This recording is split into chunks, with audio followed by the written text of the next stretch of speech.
साल की तरह आज भी सुबह 7:33 पर देश के नाम संदेश शुरू किया प्रधानमंत्री नरेंद्र मोदी ने और सुबह 9:03 तक बोलते रहे। प्रधानमंत्री ने 10वीं बार झंडा फहराया है। यह उनका तीसरा सबसे लंबा भाषण था। 2024 के आम चुनाव से पहले लाल किले की प्राचीर पर यह उनका आखिरी भाषण है। लेकिन विपक्ष कह रहा है कि बतौर प्रधानमंत्री इसके बाद वो कभी भाषण नहीं दे पाएंगे। वो अपने घर की छत पर तिरंगा भले फहरा लें, लेकिन लाल किले पर नहीं फहरा पाएंगे। विपक्ष ऐसा किस आधार पर कह रहा है पता नहीं, किंतु प्रधानमंत्री मोदी बहुत कॉन्फिडेंट हैं कि वो वापस आएंगे और लाल किले पर झंडा फहराएंगे। उन्होंने आज के भाषण में इस बात के संकेत कई बार दिए। कुछ कीवर्ड्स की मदद से आइए आपको यह समझाते हैं। प्रधानमंत्री नरेंद्र मोदी ने आज जो भाषण दिया है उसके कीवर्ड्स क्या हैं, आपको बताते हैं। पीएम के भाषण के वो कीवर्ड: 1000 साल, राष्ट्र प्रथम, 2047, भ्रष्टाचार, राक्षस, परिवारवाद, तुष्टीकरण, अगली बार फिर आऊंगा, कमिटमेंट, कालखंड, फॉर्म, रिफॉर्म, परफॉर्म और ट्रांसफॉर्म, डेमोग्राफी, डेमोक्रेसी, डाइवर्सिटी, इन तमाम कीवर्ड्स के आसपास उनका यह 90 मिनट का पूरा भाषण घूमता रहा। और उन्होंने न केवल अपनी सरकार की उपलब्धियां गिनाई, बल्कि प्रधानमंत्री नरेंद्र मोदी ने विपक्ष पर हमला भी किया है। उस पर बात करेंगे। मोदी कह रहे हैं कि परफॉर्मेंस के नाम पर फिर आऊंगा, करोड़ों अरबों की योजनाओं से वो रोजगार बढ़ाएंगे, गरीबी हटाएंगे, इलाज देंगे, 2029 में भारत को दुनिया की तीसरी बड़ी इकोनॉमी बना देंगे और 2047 में देश को विकसित कर देंगे। जबकि विपक्ष कह रहा है कि मोदी की वापसी नामुमकिन है। वो कह रहे हैं मोदी नहीं आ पाएंगे। और लेकिन इस सब के बीच दिल्ली में एक और भाषण हुआ। वो भाषण ज्यादा लोगों ने ध्यान नहीं दिया, लेकिन बहुत अहम भाषण है। और यह भाषण दिया है आम आदमी पार्टी के संयोजक और दिल्ली के सीएम अरविंद केजरीवाल ने। उन्होंने कुछ बड़े दावे किए। बिग वॉल पर आपके सामने वो दावे हैं। उन्होंने दावा किया कि 10,000 करोड़ में 1 लाख मोहल्ला क्लिनिक पूरे देश में वो खोल देंगे। उन्होंने दावा किया कि पूरे देश में मल्टी स्पेशलिटी अस्पताल खोलने के लिए 1.5 लाख करोड़ रुपए चाहिए, जिसमें वो पूरे देश को फ्री इलाज दे सकते हैं। वो कहते हैं कि कारखाने ठीक से चलाओ। वो कह रहे हैं 2.5 लाख, और इसके अलावा वो ये कह रहे हैं कारखाने ठीक से चलाओ तो 3 लाख नौकरियां मिलेंगी और 2.5 लाख करोड़ 3 लाख लोगों को रोजगार मिलेगा। और देश में 6% जो महंगाई है, वो अगर दिल्ली की बात करें तो यहां मात्र 2% महंगाई है, बाकी राज्यों में 6% महंगाई है, क्योंकि यहां बिजली, पानी, इलाज मुफ्त है और मात्र 2% महंगाई यहां पर है। अब हमारे सामने 3 पक्ष हैं। हमारे सामने प्रधानमंत्री नरेंद्र मोदी, राहुल गांधी और अरविंद केजरीवाल। जबकि राजनीतिक रूप से इसे एनडीए बनाम इंडिया भी कहा जा सकता है। कौन आएगा, कौन जाएगा, किसके दावे में कितना दम है, इस पर बात करने के लिए हमारे साथ एक शानदार पैनल है। बहस करेंगे और जानेंगे कि लाल किले की प्राचीर से 2024 के लिए क्या संदेश है। बात करने के लिए मेरे साथ आप देख सकते हैं पावर पैक पैनल है। शहजाद पूनावाला है, बीजेपी के प्रवक्ता, आपको दिख रहे होंगे AK वाजपेयी, एलजेपी के प्रवक्ता, एलजेपी रामविलास के प्रवक्ता। हमारे साथ आलोक शर्मा हैं, कांग्रेस के प्रवक्ता। हमारे साथ घरेंद्र भारद्वाज हैं, आम आदमी पार्टी के प्रवक्ता। और आप चारों का बहुत स्वागत है और आप चारों को और हमारे तमाम दर्शकों को स्वतंत्रता दिवस की हार्दिक शुभकामनाएं। शुरुआत मैं कांग्रेस के प्रवक्ता आलोक शर्मा जी से करूंगा। आलोक जी, आप लोग तो कह रहे हैं कि ये इनका आखिरी भाषण है, लाल किले पर अब दोबारा भाषण नहीं दे पाएंगे, और आज ही इतने कॉन्फिडेंट थे कि उन्होंने लाल किले से कह दिया प्रधानमंत्री नरेंद्र मोदी ने कि भाई मैं तो वापस आऊंगा, आप कुछ भी कहिए, मैं वापस आऊंगा, मैं आ रहा हूं वापस। आलोक जी। देखिए, मुझे लगता है जब व्यक्ति अहंकार में होता है या डर में होता है तो इसी तरह के स्टेटमेंट देता है। और विपक्ष क्या कभी ये कहेगा कि वो वापस आएंगे? क्यों कहेंगे हम?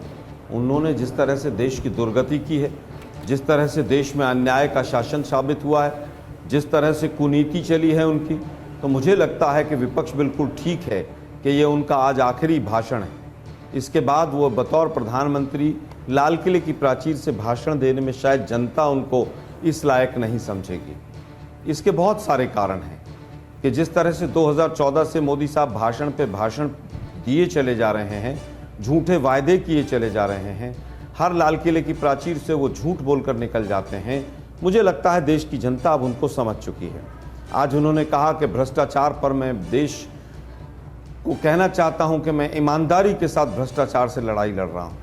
मुझे लगता है कि अगर सबसे कम ईमानदारी और बदनीयती के साथ भ्रष्टाचार की किसी प्रधानमंत्री ने लड़ाई लड़ी तो वो देश के प्रधानमंत्री आज के वर्तमान के मोदी जी तमाम भ्रष्टाचारियों को अपनी पार्टी में शामिल कर लिया। जिनको कहा गया कि वो भ्रष्टाचारी हैं 70,000 करोड़ के, और तमाम प्रवक्ता उनको चक्की पीसिंग करते थे, उसको अपनी पार्टी में शामिल कर लिया।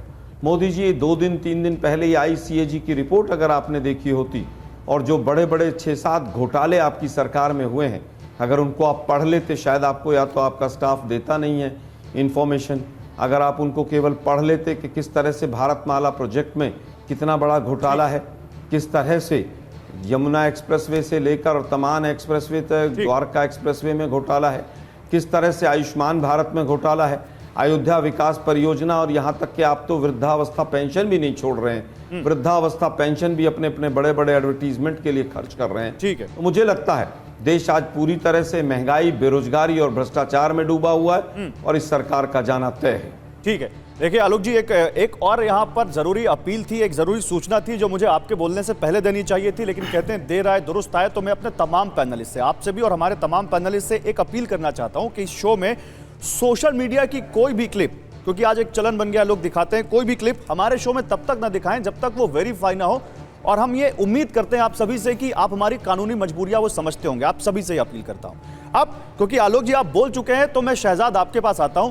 शहजाद, वो कह रहे नहीं आएंगे, प्रधानमंत्री कह रहे हैं आएंगे, यानी आप कह रहे हैं आएंगे, तो जरा हमारे दर्शकों को बता दीजिए जल्दी से एक नटशेल में कि वो क्या आधार हैं जो इतना कॉन्फिडेंस दे रहा है आपको। देखिए, सबसे पहले तो स्वतंत्रता दिवस की सभी को शुभकामनाएं। और आज भारत माता का स्वतंत्रता का दिवस भी है और मेरी माता का जन्म दिवस भी है, तो दोनों माताओं को नमन करते हुए देखिए प्रधानमंत्री ने क्या कहा। माता जी को शुभकामनाएं। बहुत बहुत धन्यवाद।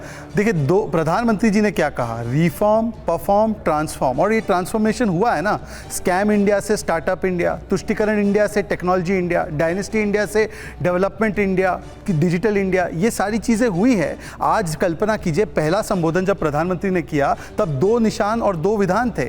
आज लाल किले से लाल चौक तक एक ही निशान, एक ही विधान है, क्योंकि 370 की दीवार हट गई है।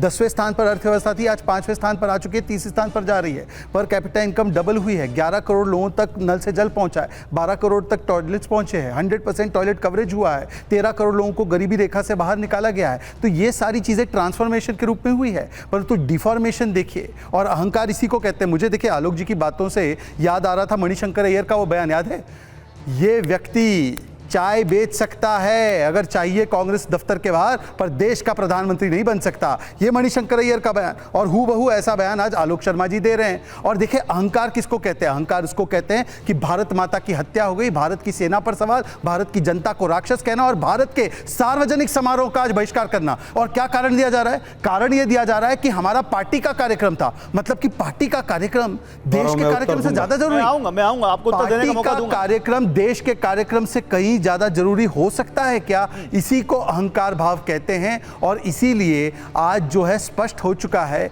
कि जनता के साथ ये कटे हुए हैं। हमारे लिए जनता क्या है? परिजन। इनके लिए जनता राक्षस। हम देश को अपने परिवार की तरह रखते हैं, ये इंदिरा को इंडिया मानते हैं, और यही बेसिक डिफरेंस है। इसीलिए आलोक जी जो है वो अहंकार के भाव में लगे रहे, परंतु देश की जनता तय कर रही है। ठीक है।